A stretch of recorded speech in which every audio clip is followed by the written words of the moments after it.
3 hours on the water. Premium fluorocarbon. Finesse worms at $12 a pack. Drop shot rigged exactly the way tournament pros recommend. 3 fish. Then an old man settled in 12 feet from me with a spinning rod that looked 30 years old and a grocery bag. 25 minutes later, he was on his 5th fish. I walked over and asked what he was using. What he showed me out of that bag was garlic, whole crushed cloves, and a small bottle of anise oil from the baking aisle. I have never looked at soft plastic fishing the same way since. And by the end of this video, neither will you. Most soft plastic baits are made from petroleum-based plastic.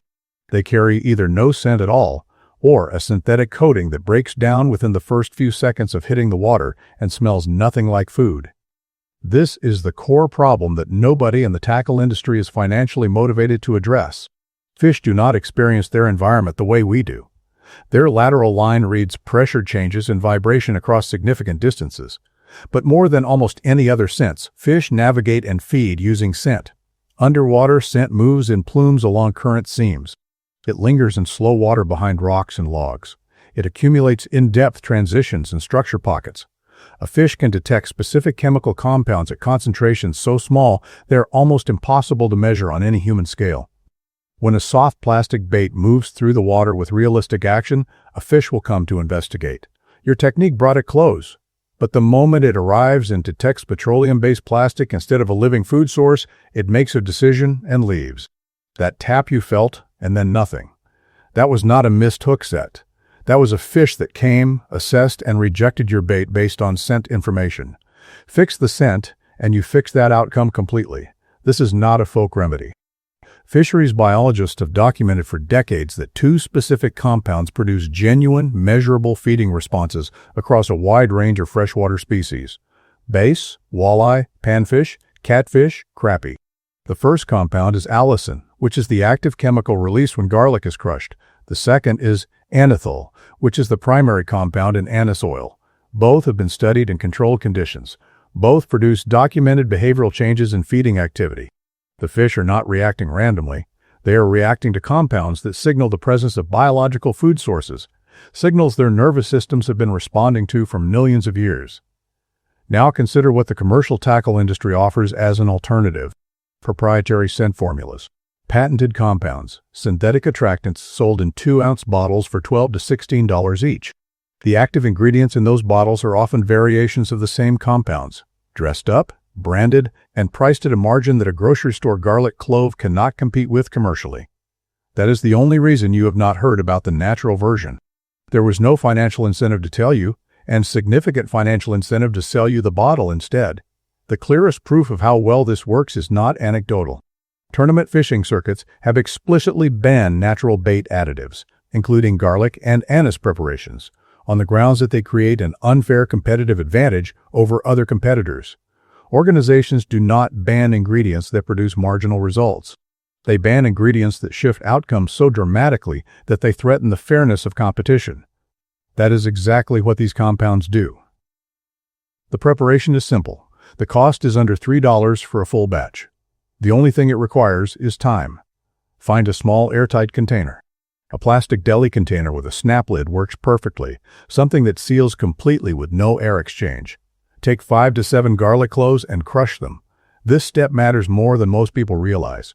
Crushing is not the same as mincing or slicing. When you crush a garlic clove, pressing it hard enough to rupture the cell walls, you trigger an enzymatic reaction that converts alliin into allicin. That reaction only happens when the cell structure is broken. A sliced clove releases a fraction of what a crushed clove releases. Press the flat side of a wide knife blade down firmly on each clove until it completely collapses. You will notice the scent difference immediately. A crushed clove is dramatically more pungent than a sliced one because the full compound release has been triggered. Add your anise oil directly to the container with the crushed cloves. Anise oil is in the baking aisle of any grocery store, same shelf as vanilla extract and almond extract. It smells strongly of licorice. Use 6 drops for a modest batch of baits, 12 drops for a full container load. The right amount is when you can smell it clearly before the lid is fully off. This should not be a subtle preparation. Subtle does not travel through 12 feet of water. You want a scent load that disperses into a wide plume and reaches fish at a distance. Add your soft plastics to the container. Any soft plastic benefits from this treatment. Tubes, crawfish, finesse worms, stick baits, paddle tails, grubs. Seal the container completely. Now the most important part, you must wait. 24 hours is the minimum before these baits are worth fishing. At 24 hours, the scent has settled onto the outer surface of the plastic. At 48 hours, which is where you actually want to be, the compound has worked its way into the material of the plastic itself. The bait is no longer just coated. It is carrying the scent internally. Every movement through the water releases it continuously into a trailing plume. Every pause disperses it outward in all directions into the surrounding water column. Fish are not accidentally coming across the bait. They are actively following the scent trail to its source. That is a fundamentally different interaction than what happens with an unscented bait, and it produces fundamentally different results. The sponge rig is the next level of this method, and it addresses a specific limitation of the base soak. As time passes during a fishing session, the scent on your bait gradually disperses into the water and fades. The sponge rig solves this by placing an active scent reservoir directly on the hook that continues releasing compound for the entire duration of the presentation.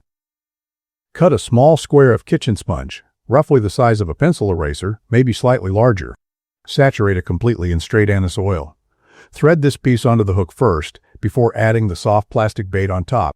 The sponge now sits at the physical center of the rig, protected inside the bait, continuously pushing anise oil compound into the water column through the entire presentation. It does not matter how long the bait sits still. The sponge is working constantly. This is particularly effective in 3 situations.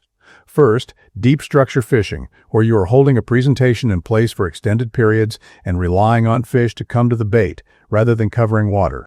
Second, cold water conditions where fish metabolism is slower and they are less willing to move aggressively after a bait. The continuous set dispersal gives them more time and more signal to locate and commit. Third, high fishing pressure situations where fish have been caught and released repeatedly and have become cautious about committing to baits they have encountered before. The continuous scent signal from the sponge rig overrides that caution at the final moment of investigation and triggers the strike. Hard baits, crankbaits, spinnerbaits, jerkbaits cannot absorb liquid preparations the way soft plastics do, so the soak method does not apply directly. The dry application method addresses this. Mix garlic powder and fine salt in equal parts inside a small resealable bag. Keep this bag accessible during your fishing session. After each cast, before the next, pinch a small amount of the mixture and rub it firmly across the hooks and the belly of the bait. On contact with water, the salt dissolves rapidly and carries the garlic compound outward in a brief dispersing cloud that surrounds the bait through the first portion of each retrieve. The effect fades faster than the soap preparation. You are reapplying every cast or every second cast, but on clear water on heavily pressured fish that have followed hard baits and turned away dozens of times. The scent field around a moving crankbait provides the final trigger that converts a following fish into a striking fish. The reapplication habit takes 2 or 3 sessions to feel automatic. It is worth building. That afternoon, I finished with 84 fish. Earl finished with 67. The 2 anglers downstream with tournament-grade setups finished with 14 between them. That result is real, and the scent preparation absolutely contributed to it. But here's what that afternoon also demonstrated clearly. Earl had 65 years of knowing exactly where fish live on a river. I had maybe 13 years of that knowledge. We ran identical preparations. The gap between our counts, his 67 to my 84, came entirely from location knowledge. His ability to read current seams, identify depth transitions, recognize the specific structural elements where fish actually hold and feed on that particular stretch of river. That knowledge was the difference. What the scent preparation does is convert a fish that has already closed the distance. It changes the outcome at the final moment of the interaction, the moment between investigation and decision. Without scent, a fish investigates and retreats. With scent, the same fish commits to a strike. That is the specific problem this method solves, and it solves it consistently. What it does not do is put fish in front of you that would not otherwise be there. It does not compensate for standing in the wrong spot. It does not replace understanding where fish actually hold during different light conditions, water temperatures, current speeds, and seasonal transitions. The preparation multiplies whatever location knowledge you already have. The stronger your location knowledge, the more dramatic the result. Combine genuine water reading ability with this scent preparation, and the outcomes become unrecognizable compared to fishing with unscented baits in the same locations. Garlic as a fish attractant is not a new discovery. In working fishing communities along the Mississippi Delta, in the Ozark Hill Country, in rural fishing cultures across the country, garlic-soaked rigs and natural scent preparations were standard practice for generations. Small bait shops in those areas sold hand-tied rigs stored in garlic water as a matter of course. This was not a secret or a trick. It was simply how productive fishing was done before commercial tackle marketing existed at scale. That tradition did not disappear because it stopped working. It got displaced as commercial tackle money grew large enough to control what fishing culture talked about. The focus shifted to gear, rods, reels, line, lures, because gear can be manufactured, packaged, and sold at margin. A crushed garlic clove cannot. The old knowledge did not vanish. It just stopped being amplified. What Earl carried in that grocery bag was 60-plus years of paying attention to what actually produces fish, completely undistorted by what the industry wanted him to buy. Try it this weekend and tell me your numbers. And if you want to know where the fish actually are, watch the next video.